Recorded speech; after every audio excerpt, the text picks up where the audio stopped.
What's up everybody, we're back with another exciting video, and today we're picking up the newest iPhone, Apple Watch Series X and Ultra 2. Then we'll unbox the new iPhones, give you guys my first impressions, set up my home screen, and go over some awesome accessories for this new phone. So let's get right into it. So we're kicking things off at the legendary Apple Tower Theater. If you're in downtown LA, you should definitely check out this store. It used to be an old movie theater that they renovated into an Apple store, and it's beautiful. It's launch day and I have my pickup set at 9:45, so we're actually one of the first people here to pick up the new products. So first up, we have the iPhone 16 lineup. Apple's bringing some color back this year and they look great. We got this stunning ultramarine, which is definitely the standout. It's bold, bright, and I love the tone of blue they went with. There's also a clean pale pink, teal, and of course black and white colors. And of course, also at the Apple store, we have the iPhone 16 Pro and Pro Max. The Pro model's bringing back some familiar colors, but adding this new color called Desert Titanium. Honestly, looked a little weird in the renders, but in person, it's like a soft, sandy gold that's subtle but still screams premium. We also got a sneak peek at the latest AirPods Max and some fresh colors, and of course the new Apple Watch models. So I got to check out the Series X and Ultra 2. The Ultra and Black Titanium looks so good, and I'm loving the new watch bands. It's pretty crazy because the Milanese loop that I have right here, it was actually sold out within like the first hour. The person that worked at the Apple store actually let me know that they usually have low inventory when it comes to like Apple Watch bands, and the Milanese steel ones for the Apple Watch Ultra instantly like sold out. But I can't blame them. It looks really good whether it's the black or the steel version. I can't really decide on which I like more, but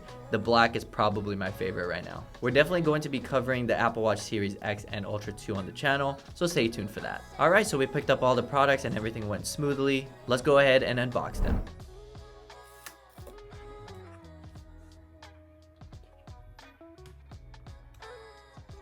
So you get a pretty standard iPhone unboxing, and the only difference here is that Apple has officially done away with the stickers, but we still get that high quality braided USB-C cable.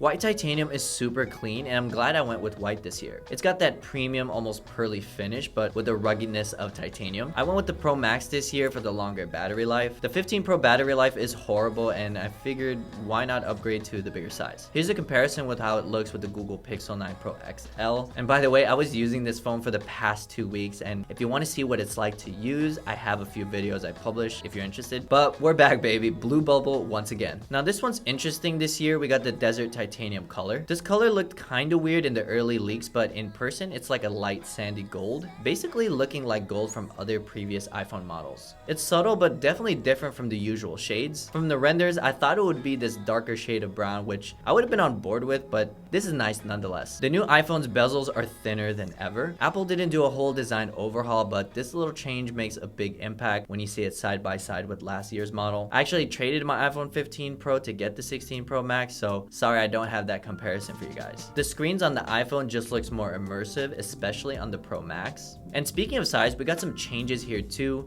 The Pro Max is an absolute unit at 6.9 inches. It's the biggest iPhone ever. This is the phone you definitely want to get if you want more screen real estate. The biggest notable change is the new 48 megapixel ultra wide lens, the ability to shoot up to 4K at 120 frames per second, and this new camera control button. The lenses do stick out of the phone, so yeah, it's still wobbly when laid out on a table. The overall look of the phone hasn't changed much, but it's got that signature iPhone aesthetic. But if you put it next to last year's model, you'd be hard pressed to tell them apart at a glance, except for maybe the slightly thinner bezels we talked about earlier. In terms of performance, all of these new iPhones are rocking the latest A18 and A18 Pro chips, and while performance isn't a giant leap over last year, it's pretty solid long term if you plan on not upgrading for the next few years. This chip is designed to keep things fast, smooth, and future-proof for those software updates. All of the iPhones from the base models to the Pros now have 8 gigabytes of RAM. And that's right, no more differences between the Pro and regular versions when it comes to memory, and Apple's making a big deal about how this ties into what they're calling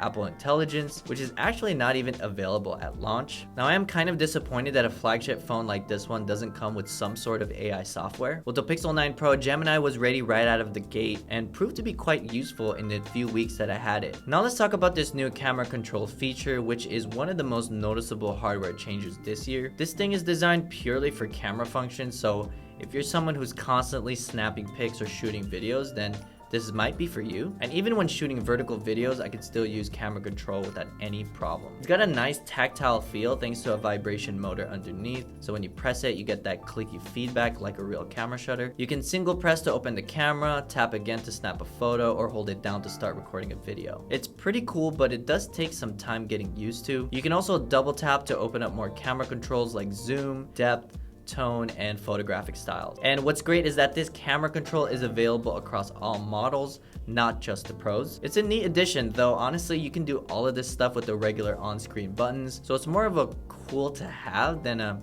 must-have feature. But overall, in the time that I did use camera control, I did find it useful. I just wish there was more customization when it comes to the button. Alright, so now let's talk about making your new iPhone 16 look awesome with some cool cases and setups, starting with screen protectors. Spigen has always been my go-to for these. By the way, not sponsored, they didn't send these over. This kit makes applying them super easy. Just line it up, peel, and press. No bubbles, and you're ready to go. Also, these screen protectors come with a pack of 2, so I went ahead and just did mine and my wife's, so it's pretty convenient. For cases, I went with the Ultra Hybrid Neo 1 case from Spigen. It's clear and the design has a teardown of your phone. It looks super cool, especially with a white iPhone. I've always been a big fan of clear cases, but this one you get the best of both worlds by having this unique design with all of these little details. The case also seems well built and offers pretty good protection. Here's how the case looks with Desert Titanium, just in case you wanted to pair it up with this combo. And if you're feeling nostalgic, this classic C1 case in bright orange is also pretty cool. It's inspired by the old iMac G3, so it's got that fun retro look. It definitely stands out and adds some personality to your iPhone. You can also get this case in a variety of colors to give your Pro phone that extra pop of color. And how cool would that be if like the iPhone 17 Pro had like a cool red color, because we haven't really gotten any sort of like bold colors for the Pro models. Now let's look at my home screen setup and the sponsor of this video, me. So I made some custom wallpapers that match the iPhone 16 Pro colors. They all look really good and can match whatever color iPhone you went with this year. My personal favorite from this collection is this orange one, which I paired with black and white icons, tinted, thanks to iOS 18. So if you're interested in spicing up your home screen with some new wallpapers, you can check these out, link in the description. And for those of you who have purchased it, make sure to tag me at Rensidiwa so I can feature you guys, whether it be Instagram, TikTok, or Threads. Alright, so for my home screen, I keep it quite simple. I'm using the Not Boring Weather app widget. It's got fun animated weather skins that look great on the new iPhone display. And I prefer this one over the stock weather app because it's way more customizable. You can even resize this widget just in case you don't want the bigger one for a more minimal look. Apart from that, all my apps are hidden and I only have apps on my main page that I use frequently. On the left side of my home screen, I usually just have my Tesla widget, Notion widget for content, and Google Calendar. I will be doing a ton of research finding the best apps and widgets in the next few weeks though, so stay tuned for a more in-depth